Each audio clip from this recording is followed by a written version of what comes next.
Hello, welcome to another physical media update. I'll start with the 4Ks.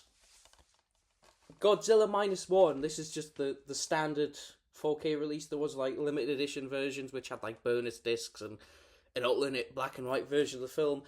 I just got this to save space and to save a bit of money. This is normally about £29-30, but I got it from CEX for about 22, which is still a little pricey, but a bit more reasonable. Though being from CEX, it does, I don't know if it's showing on camera, it does have some of the residue. That this CEX is like a second-hand electronic shop here in the UK. For those of you who don't live here, and yeah, they sell a lot of games and films and like other electrical stuff.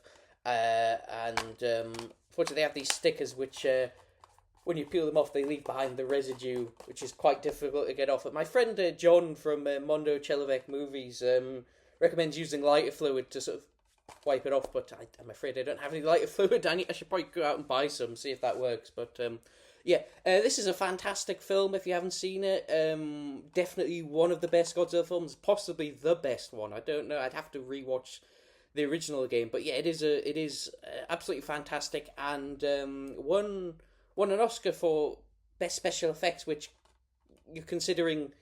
It sort of goes to show that to make a sort of an effects driven film, you don't need to spend ludicrous amounts of money. So I mean, well, it's not just the money; it's the fact that like the reason like when people comment, it's like a lot of like these sort of Marvel things. I'm not picking on Marvel specifically; just use them as an example. Marvel and other sort of big tentpole stuff like that. A lot of the special effects look kind of lousy, and the reason isn't this. And you think, well, they spend all this money on them. Why do the special effects look so bad? It's because they always rush the CGI people. They never give them enough time to sort of get it to look right. Or so yeah. Whereas this shows that if you don't need to spend ludicrous amounts of money, all you need to do is give the people doing the effects, the time that they actually need, and it will look fantastic. And you will spend a fraction of the cost. So yeah, yeah. This is on. If you haven't seen this, this is on Netflix. If you want to give it a go, and I would highly recommend it. Next is E.T. the Extraterrestrial. So in a previous update, I showed off. I bought the DVD of this, the special edition DVD, the one with the walkie-talkie edits, just because I wanted to rewatch that cut out of curiosity. And I talked a bit about in the video that I've never been the biggest fan of this film. I've always been kind of mixed on it. There's like stuff I like, but I've always been kind of on it. But last time I watched it, which was that DVD, I actually really enjoyed the film so much that I wanted to get it on 4K. So yeah, I've come around to this film. This is a Canadian copy. You can sort of see because it's got the English and the French on it. Because in France, in part of Canada they speak French, so a lot of home media releases have both languages on.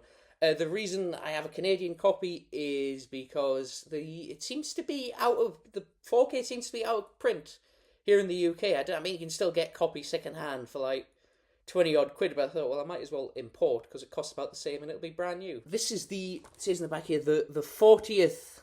I don't think it mentioned 40 years of ET. This is the 40th anniversary release. It was originally released on the 35th anniversary. This is the 40th anniversary. Has a couple of extra featurettes that weren't on the previous release, and apparently the encoding on the film, it's the same master, so the same sort of print of the film. It's just that the encoding's slightly better, not enough to where like if you've already got the first 4K release, you want to be going out and rebuying it. Like, there's not that much of a difference, but, enough. But if you're going to buy the film, you want to buy this one. And then, last of the 4Ks, you got a double bill of a couple, actually, Godzilla. We've got another two Japanese films. We have the double bill of Yojimbo and Sanjuro, two films by Akira Kurosawa. So, Yojimbo was later remade unofficially as Fistful of Dollars, and then officially as Last Man Standing, the Bruce Willis film. This and Fistful of Dollars are obviously classics. Last Man Standing, not so much, but yeah, so if you've seen either of those films, you kind of know the thing. It's like Toshiro Mifune plays this sort of a samurai who kind of comes into town, and there's these two warring factions in it, and he kind of plays them off against each other. And Sanjuro is the sequel. Has nothing to do with the sequels to Fistful of Dollars. Like, they're their own things. They were, neither of them remade this. Yeah, fantastic films. I haven't watched them all the way through on 4K. I've watched little bits. I've watched certain scenes, and these do look quite good. Sanjuro's had a bit of filtering on the pictures, like a little bit of noise reduction, so it's not, it looks a little softer than maybe it could, but they do still look very good. Probably the best they've looked, ever on home video. They've, much like Seven Samurai, these have also been released by Criterion in the US. This is BFI, and like that, the Criterion doesn't have HDR, whereas these do have Dolby Vision. A reason being is Toho, the 4K remasters themselves were done in SDR, and Criterion, when they get a 4K master, if it's not in, if it hasn't already had HDR applied to it, they just release it in SDR. Whereas the BFI obviously added their own HDR. Which one looks better? I don't know. I mean, I don't think they've been compared. Like, some people with Seven Samurai, some people prefer how the Criterion looks. Some people prefer how the BFI looks. I have the BFI. I'm quite happy with that. So I don't know how these would compare with the Criterions, but from what I've seen, these do look very good, and quite excitingly, these have the Perspecta stereo mixers. So Perspecta stereo is like an early sort of stereo format. It's 3 channels, so left, right, and center. It is presented. It says on here it's got 5.1 track. It's actually, it's in a 5. It's the Perspecta tracks in a 5.1 container, so it's 5.1, but only the 3 front channels have sound coming out of them. And that's quite exciting, because the previous BFI releases only had the mono track, which are also on here. Gives you the option. So I'm quite looking forward to watching the Perspecta mixes, because I've only ever seen these in mono. Yeah, and so I'll show you inside. So this is the first pressing, so the limited edition first pressing, so it comes with a slipcover. Weirdly enough, doesn't have an age rating on the front. Has it on the spine in the back. Don't know why it doesn't have one on the front. And then in the case, which doesn't have any age ratings at all. That's not that unusual, though. And you've got a little booklet. And then the 2 discs, so Yojimbo and Sanjuro. Yeah, great films. Definitely worth watching if you're a fan of world cinema, or if you're just a fan of the Dollars trilogy. Give at least Yojimbo a watch, because that's where, that inspired those movies. Now we're on to the Blu-rays. First up, we have a film that I hadn't heard this had come out. Kensuke's Kingdom. So this is an animated film it's based on a book by Michael Morpurgo, and I read the book in school, and I remember enjoying it, and I was in HMV a couple of weeks ago, and I stumbled across this. I was just looking on the shelves, and I saw this, and I had no idea there was a film of it. I hadn't heard anything about it coming out. When did it come out? 2024, it says, so it came out last year. I'd never heard. I'm surprised I didn't hear about it, but like I say, I enjoyed the book when I was a kid, and it's got some very good reviews on the front, and lots of award things on the back, so I thought, so I blind bought it, really. Not much to say other than I'm very, very much looking forward to it.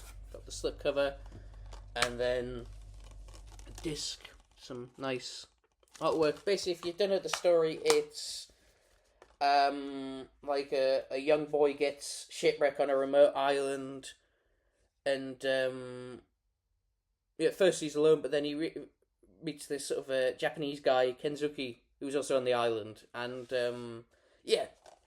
really, really, really good adventure story from what I remember. Next is, this came out on Monday. Doctor Who: The Savages. So this is another animated reconstruction of a missing episode.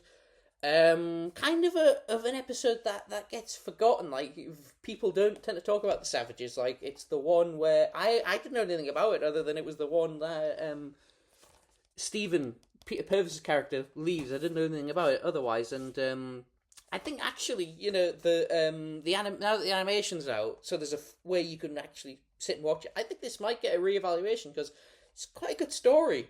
Really, it's a shame it's kind of become forgotten, probably because it's been missing for so many years, and it's quite the first sort of part of it's quite visual. So obviously we have the audio, but then if you're listening, so previously the only way you would have been able to sort of experience this is through, I guess, telesnaps and like listening to the audio with narration, and it's not going to really, a story that's quite visual. It's not going to really help seeing it that way. So, but it's quite good. The Doctor, he arrives on a planet and they encounter there's two groups of people. There's the Elders and the Savages, and the Elders, they meet the Doctor. They've been following his adventures and they think, "Oh, Doctor, we think you're so great." But it turns out that the Elders have been sort of draining the Savages from their life source to remain young and powerful.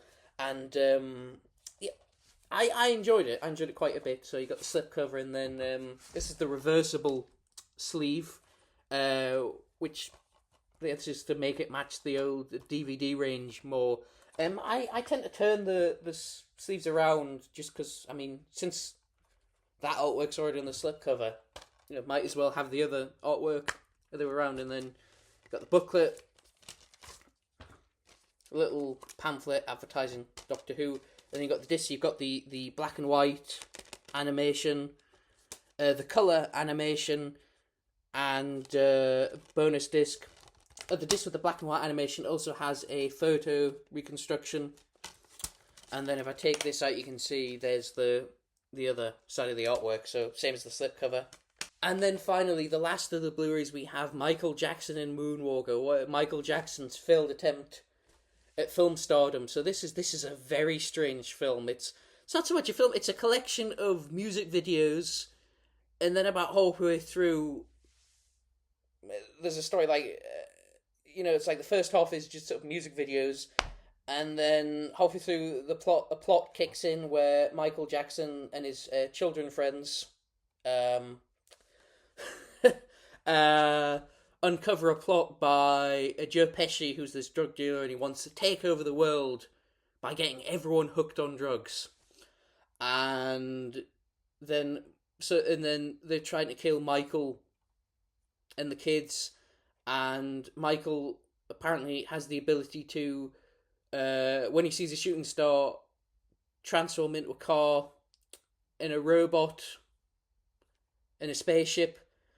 And it's never explained how he's able to transform into these things. He just can't. He sees a shooting star and then he just can. I don't know how that works, but I guess he wished it. But this is a very, very strange film. There are some really good bits, like the Smooth Criminal number, like the bit where he sings Smooth Criminal. I think it's probably the best video Michael Jackson ever did. Yeah, so there's cool parts, but there's a lot of it's just really weird and self-indulgent and just kind of bad, really. His ego is all over this, but I would still recommend watching it, actually, because it is just, it says on there, a rare and unique glimpse into this musical genius. It is a very unique, there is nothing else like this film, I don't think. Something to note is the Blu-ray is cut slightly. There's a scene where Joe Pesci is threatening to inject one of Michael's children friends, the little girl, with heroin. That scene's been sort of trimmed in this version. No one seems to know why. I think maybe like an age classification thing. Like there was a territory where the classification guidelines had changed, and that scene would have bumped up the age rating in that particular country. So the distributor just decided to cut it so it would say keep the same age rating, and they just used the same disc everywhere just to be cheap. I've also heard some people speculate maybe because Michael Jackson obviously died of a drug overdose, and this was released. The Blu-ray came out after he died. Maybe they thought it was in poor taste to have that bit, so they cut it out. I don't know. The DVD is uncut, but so I mean, it's kind of a whichever one you get. It's not both releases are flawed. Like obviously being a DVD, being a PAL release. I don't think it was ever released on DVD in the US. Being a PAL release, the DVD will be PAL speed up, so the songs will all everything will sound slightly too fast, which for a film with a lot of music in it isn't ideal. Also, it'll be the DVD's in the wrong aspect ratio. Even though it was direct to video in the US, it came out in the cinema in the rest of the world, so it would have been shown in 185. Whereas the DVD is like a 4:3 transfer. I think it's open matte, so you're seeing the extra picture, but still, that's not how it would have. That was not how it was intended to be seen, because it was intended to be released at the cinema. Just in the US, it was just went straight to video. Whereas this is 16:9, not 185, but it's a lot closer to the proper aspect ratio. So and obviously being a Blu-ray, it has better picture quality. So really, it's a big thing of either